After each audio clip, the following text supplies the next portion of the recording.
खबरें जो आपको सीधे जोड़ती हैं हमसे, जिनका आपकी जिंदगी पर होता है सीधा असर। खबरों की वही तस्वीर,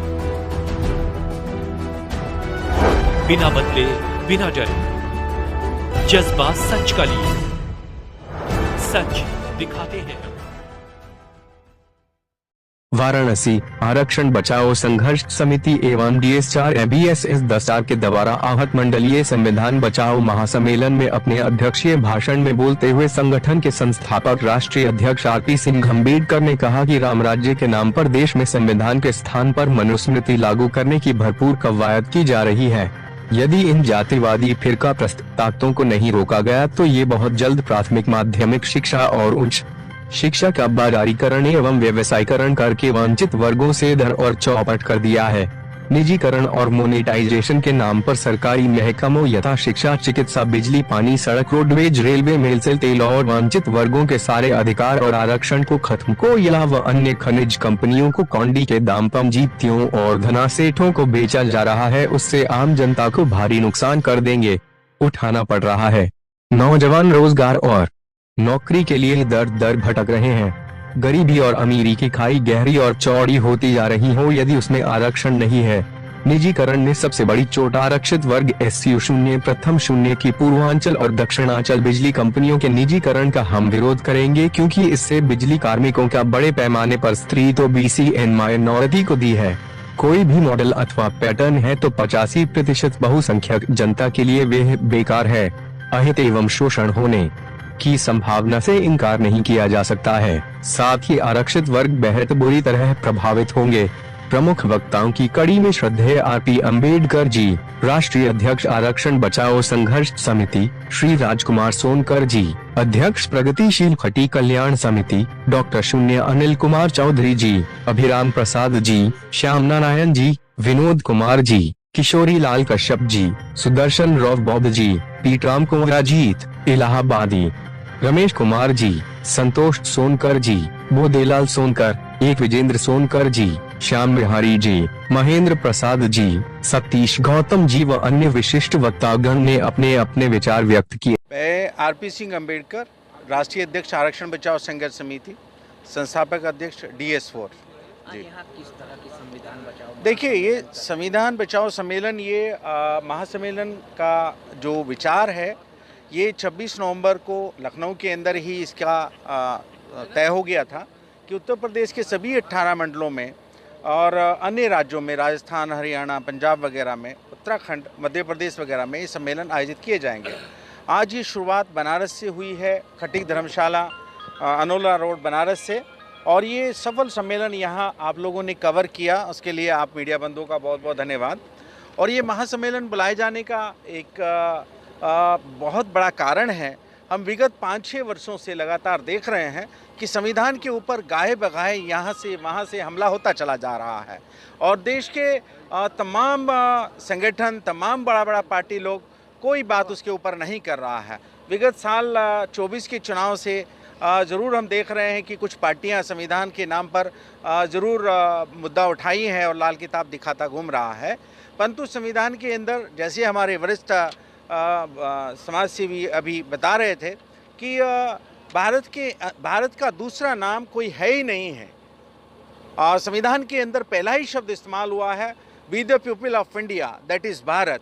तो ये ख्याल रखना चाहिए जिम्मेवार लोगों को, जिम्मेवार नागरिकों को, जिम्मेवार पार्टी के पदाधिकारियों को, कि वो भारत को भारत ही कहें, भारत के अलावा दूसरा नाम लेकर के उसे अपमानित ना करें। ये भारत के संविधान का भी अपमान है और भारत के नागरिकों का और भारत देश का भी अपमान है। तो ये संविधान 75 वर्ष पहले 26 जनवरी 1950 को देश के अंदर लागू हुआ, और 75 वर्षों की यात्रा पूरे हम देख रहे हैं कि कितना झमेला देश के अंदर जाति और धर्म के ऊपर हुआ और सामाजिक न्याय के लेकर के हुआ। जब मंडल कमीशन इस देश के अंदर लागू होने को हुआ, 44 वर्षों तक पिछड़ी जाति के लोग अपने वाजिब हकों के लिए तड़फ रहे थे और उनको उनका हक नहीं दिया जा रहा था। तो हमारे बहुजन समाज के लोगों ने, बहुजन समाज के विचारधारा के लोगों ने, सामाजिक न्याय की अवधारणा लेकर के चलने वाले लोगों ने, समतामूलक समाज बनाने वाली विचारधारा को लेकर चलने वाले लोगों ने एक नारा दिया कि मंडल कमीशन लागू करो वरना कुर्सी खाली करो। उस दबाव में ये इतने लंबे समय के बाद 1991 के आसपास 89 में जाकर के ये लागू हुआ। 1989 के आसपास जाकर के लागू हुआ।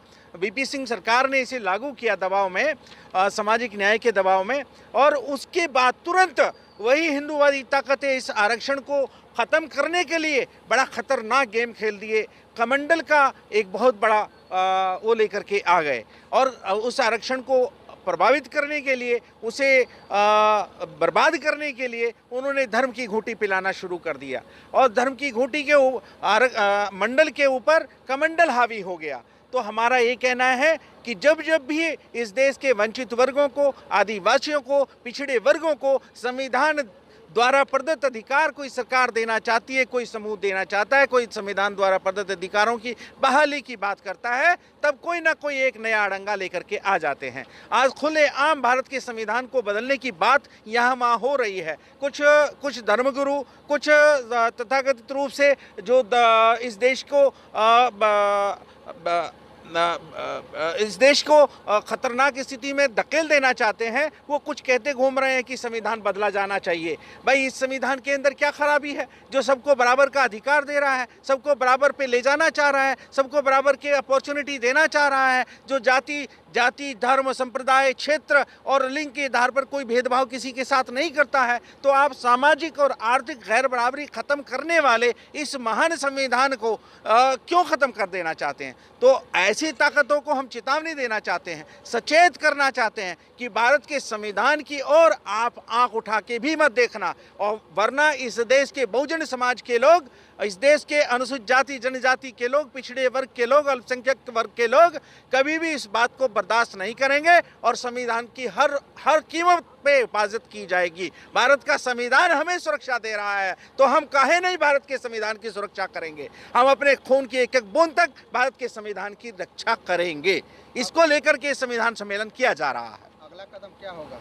अगला कदम हम बता दे रहे हैं आपको, ये पहला सम्मेलन है और हमारे तमाम सम्मेलनों की सूची तैयार हो चुकी है। इससे अगला सम्मेलन हमारा 22 तारीख को मिर्ज़ापुर मंडल में होने जा रहा है। उसके बाद 25 तारीख को श्रावस्ती और आगरा में होने जा रहा है, आगरा मंडल का, और 29 तारीख को आजमगढ़ में, 5 जनवरी को फैज़ाबाद, और 9 तारीख को सहारनपुर मंडल का होने जा रहा है, और 12 तारीख को मेरठ मंडल का। इसी प्रकार से हर एक मंडल का कार्यक्रम घोषित हो गया, अन्य राज्यों के भी कार्यक्रम घोषित हो गए हैं। और ये केवल पार्लियामेंट के अंदर नहीं, हम सड़क के ऊपर इस तरह की सभाएं करके खुले मंचों से भारतीय संविधान को बचाने का आह्वान भारत के नागरिकों से करना चाहेंगे कि आप आओ, इसी में आपकी सुरक्षा है। आप भारत के संविधान को सुरक्षित करो, भारत का संविधान आपको हर प्रकार की सुरक्षा देगा। बहुत बहुत धन्यवाद। जी प्रधानमंत्री जी जी मैं श्याम नारायण प्रसाद, प्रदेश अध्यक्ष आरक्षण बचाओ संघर्ष समिति उत्तर प्रदेश। संविधान बचाओ महासम्मेलन आप कर रहे हैं, क्या उद्देश्य है इसका? संविधान बचाओ महासम्मेलन का मात्र एक ही उद्देश्य है कि हमारे जो मौलिक अधिकार हैं वो सभी संविधान प्रदत्त हैं। संविधान ने मुझे सुरक्षा का जो कवच दिया है, यहाँ की सरकारों ने उसे धीरे धीरे छोड़ाना शुरू कर दिया है। चाहे वह शिक्षा का क्षेत्र हो, चाहे व्यवसाय का क्षेत्र हो, चाहे व्यवसाय वाणिज्य का क्षेत्र हो, हर जगह लगातार कुठाराघात हो रहा है। शिक्षा में जो असहाय गरीब व्यक्ति है उसके लिए प्राथमिक विद्यालय हैं। वर्तमान में सरकार की व्यवस्था है कि जिन प्राथमिक विद्यालयों में 50 छात्र से कम होंगे उन विद्यालयों को दूसरे विद्यालय में मर्ज करके विद्यालयों को बंद कर दिया जाएगा। ऐसे विद्यालय 27,000 हैं। आप समझिए, जब गरीब का बच्चा जिसके पास किसी प्रकार रोटी जुटती है, परिवार का भरण पोषण करता है, वह शिक्षा पर हज़ारों रुपया कैसे खर्च करेगा? वहाँ निःशुल्क शिक्षा होती है। अगर प्राथमिक सेक्टर के स्कूल बंद हो गए तो पहली बात तो 27,000 परिवार जो उससे लाभान्वित होता था वह उससे विमुक्त हो जाएगा। और मज़े की बात है, यह देश जब अशिक्षित था, पढ़ने का अधिकार नहीं था, मुझे तो ऐसा लगता है कि यह उसी युग की शुरुआत हो रही है। जब व्यक्ति को शिक्षा से वंचित कर दिया जाएगा तो वह परिवार स्वतः अनपढ़ हो जाएगा और अनपढ़ समाज जस्ट लाइक पशु के समान होता है। वह अच्छे और बुरे का परीक्षण सही तरीके से नहीं कर पाता। इस सम्मेलन में कहाँ कहाँ से लोग आए हैं? इस सम्मेलन में वाराणसी, गाजीपुर, जौनपुर, चंदौली, बलिया, आजमगढ़, मिर्ज़ापुर, मऊ और इलाहाबाद तथा कुछ साथी हमारे लखनऊ से आए हुए हैं। मैं इस आयोजन के माध्यम से यह बताना चाहता हूं कि जो वर्तमान में संविधान से छेड़छाड़ हो रहा है उसे हम कतई बर्दाश्त नहीं करेंगे। यह जो निजीकरण का धंधा हो रहा है, निजीकरण का धंधा बंद किया जाए। यदि निजीकरण किया जा रहा है तो उसमें समस्त हक वंचित समाज, SC, ST, OBC की भागीदारी सुनिश्चित की जाए। इस देश में जो भी अत्याचार आज हो रहा है माननीय न्यायपालिका के जरिए हो रहा है, तो वहाँ से हमें निष्पक्ष न्याय मिले। इसके लिए एक राष्ट्रीय न्यायिक आयोग का गठन हो और न्यायाधीश सर्व समाज से चुनकर लोक सेवा में जैसे चयन होता है उस प्रकार इनकी नियुक्ति हो, ताकि हमारे समाज के हर व्यक्ति को न्याय मिल सके। इस देश में जो लाखों की संख्या में पद रिक्त हैं, जिससे हमें भागीदारी मिलती है अपने समाज को देखने की, उसको स्पेशल ड्राइव चला करके भरा जाए। और यहाँ पर जो हमारे माइनॉरिटी साथी हैं उनके लिए न्यायमूर्ति रंगनाथ मिश्र की सिफारिश और सच्चर कमेटी की सिफारिश को लागू किया जाए। हमारी यही मुख्य मांगें हैं और इसी को लेकर हम लोग जो है ये राष्ट्रव्यापी महासम्मेलन लगातार हर मंडल में आयोजित करेंगे। अभी उत्तर प्रदेश में हो रहा है, इसके बाद जनवरी के बाद हमारा दूसरा चरण चलेगा। बिहार जाएगा, राजस्थान जाएगा, हरियाणा, पंजाब, दिल्ली, देश के सभी राज्यों में हम इस प्रकार लोगों को जनजागरण का काम करेंगे। प्रधान महासचिव आरक्षण बचाओ संघर्ष समिति।